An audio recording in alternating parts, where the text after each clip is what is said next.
সিরিজে বাঁচা মরার লড়াই, সাগরিকার পারে চলছে শেষবারের মতো অনুশীলন। প্রথম টেস্ট হারের পর জিম্বাবুয়ের র্যাঙ্কিং আর শক্তিমত্তা নিয়ে বিচার বিশ্লেষণের আর প্রয়োজন নেই। এখন লড়াইটা নিজেদের সাথে, যেখানে টপ অর্ডারের প্রত্যাবর্তনটা যেন হয়ে দাঁড়িয়েছে দলটার প্রার্থনা। দলের সবচেয়ে অভিজ্ঞ ক্রিকেটার মুশফিকুর রহিম করতে পারেননি সিলেটে নিজের নামের প্রতি সুবিচার। তাই তো প্রায় 3 বছর পর জাতীয় দলে জায়গা হয়েছে ঘরোয়া ক্রিকেটে দুর্দান্ত করা উইকেটরক্ষক ব্যাটার এনামুল হক বিজয়।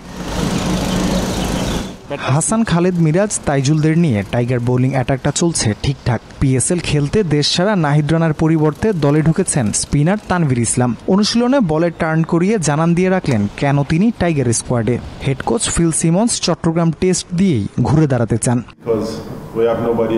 ক্রিকেট নিয়ে বাংলাদেশের ভক্তদের আবেগ ও ভালোবাসা সম্পর্কে আমি জানি। ক্রিকেট ভক্তদের আমি ধৈর্য ধরতে বলবো এবং তাদের কাছে আমি ধৈর্য চেয়ে নেব।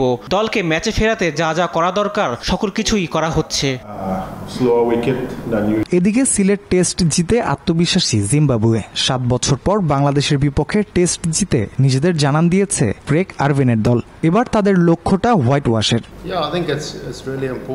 ম্যাচের প্রসেস বোঝাটা জরুরি জয় পেতে হলে। প্ল্যান মোতাবেক কাজ করলে জয় পাওয়া সম্ভব। আর সিলেট টেস্টে জয় আমাদের দলে আত্মবিশ্বাস জাগিয়েছে। এটাকে ধরে রেখে এগিয়ে যেতে চাই।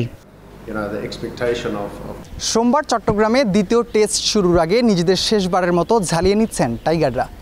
স্টেডিয়ামের পিচ থেকে গ্যালারি সবকিছুই যেন প্রস্তুত বরণ করে নিতে শান্ত মুশফিকদের।